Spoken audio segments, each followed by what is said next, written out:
Hey y'all, welcome or welcome back. Today we are talking about Brandon Sanderson's The Lost Metal. I can't wait. It came out Tuesday. I read all of it Tuesday and then I listened to it again Wednesday. This way I would have like everything. I would make sure I didn't miss anything to be able to talk about it. And then what did I do though? I decided, let's try to do this mostly spoiler free to not ruin things for people. The hardest part of this video is going to be how to talk about the things and not accidentally spoil and spoiler. And yeah, we'll see if it happens and if there are weird cuts, because I did maybe veer off into a path that we shouldn't have. Good luck to us all.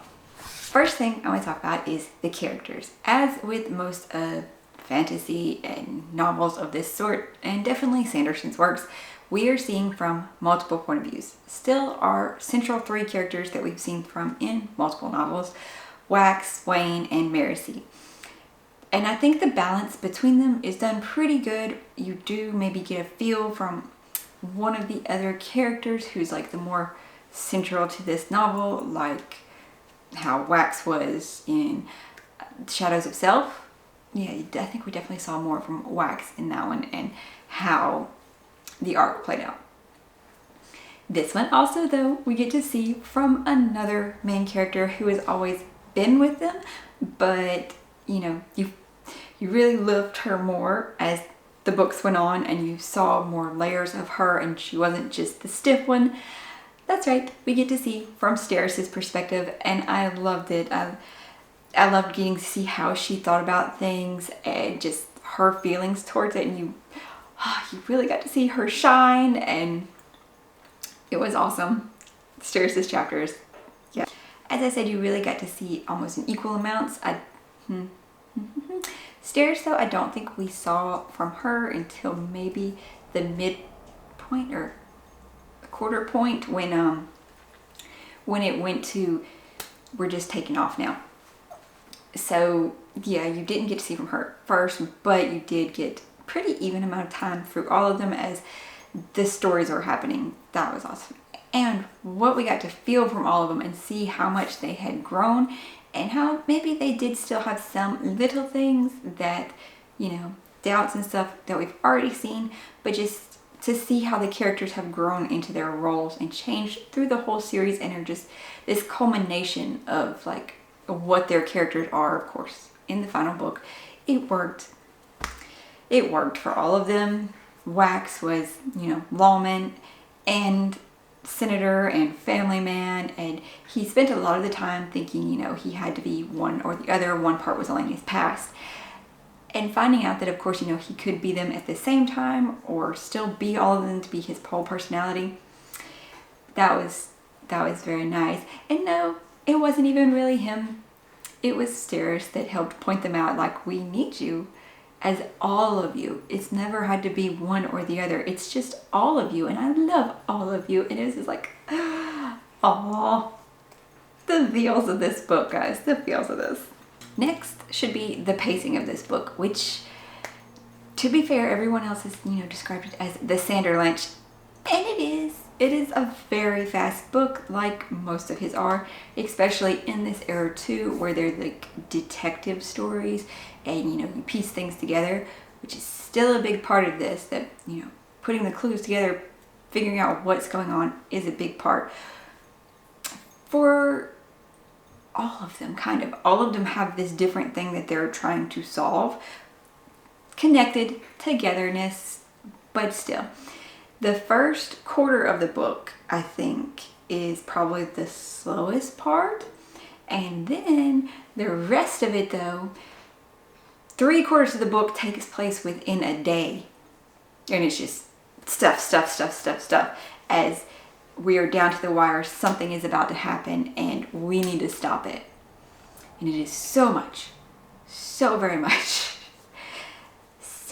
Yeah, it is very fast paced at that point. It is definitely the Sanderlunch that normally you get at the end of the books, most of the way through the book. And it was good. It was awesome.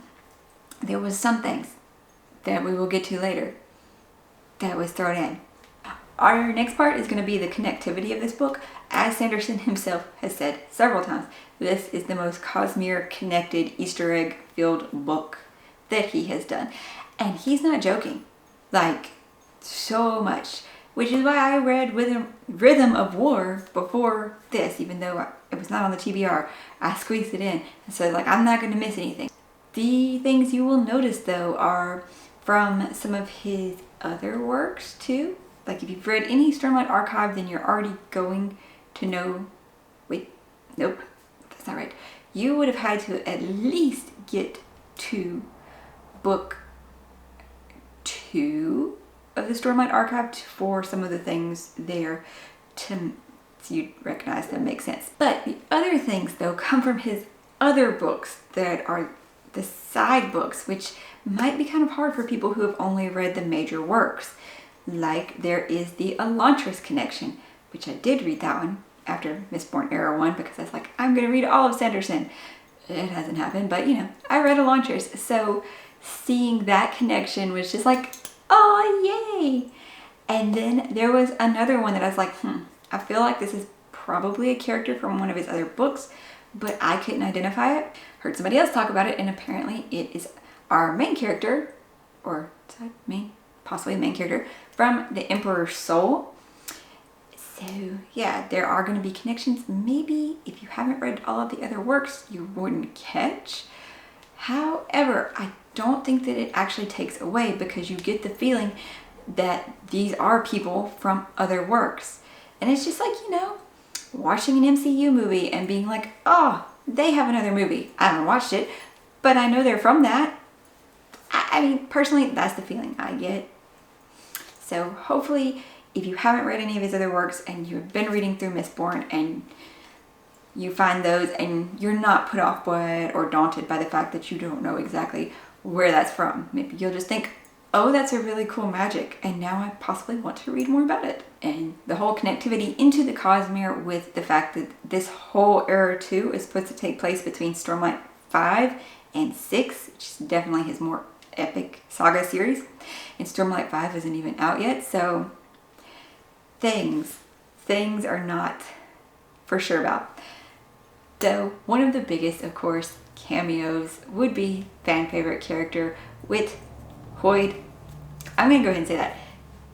He definitely plays a part in this book, and every time he pops up, it's like, ah, oh yay. I would say he does seem a bit subdued in this book from what we normally see of him, but it's okay. I guess it works for the time of this book, and I don't know, because there's Wayne, and Wayne is like out there, goofy, nobody takes him seriously hardly. I feel like Whit could have been partially himself more, but he is more subdued for sure in the book. Either way though. The endings. Not spoiler, but just going to say that of course the books and the end of the book and the fact that it's the end of this whole set of Era 2 is just bittersweet because you know that you are at the end of this age and you will not see these characters again probably. I mean, sure, we got some, you know, some characters from Era 1, even though we're 300 years later. We do not know how long this time jump is going to be, though. As far as I have seen, heard, maybe I'm wrong, there's an indeterminate time between where this one's leaving off and what we're jumping to. So we're not going to see these characters again, probably, and that is sad in its own right.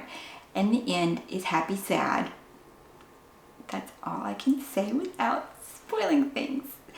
But we should probably be moving into the spoiler section to talk about stuff now. If you do not want to see these spoilers, which are kind of slight issues with the book, confusion, things like that, go ahead and skip to the end where I just do my rating, my final yay about the book. As I was saying a moment ago about the time jump, right? We're gonna have a time jump going on. So why would he introduce this thing that's going to be a big mystery and have you questioning, pulling out your hair, what happened to the bands of mourning? How do they have no power anymore? What? And then you end this. It feels bad. It doesn't feel right that this could be introduced in this book as a thing that happens. And then we're going to have a time jump. Okay, maybe it'll play out in this future of Scadrial. why? It's just this massive, powerful thing, and now it's gone and in the hands of the Maoish, who is the other thing that I'm confused about. Was his speech really rehearsed like Stairs thought? Like, because, you know, she practices everything she's going to say half the time, so she's like, I can recognize when something sounds rehearsed. Was she right? And if so, how did this happen? There was something else early on that I caught on my second read through, but it was right before I took like a 3-hour drive and was not able to like write it down. I should have written it down before I got in the car. I lost the thought though. I lost the thought while I was driving and listening to the book more. And I was like, okay, so this chapter, I'll just go back and I'll write it down. And I didn't. I think I maybe figured it out. But there was one thing that I think Vendel had said about where Harmony was, you know, watching how things were playing out, but he was indecisive. He couldn't quite see things anymore. And it's like he wouldn't talk about the dark side of the planet or the dark places on the planet. And I'm like, what are those? What? You bring this up. What is this? Answers. Answers. No answers. But maybe, you know, future time period that'll be happening.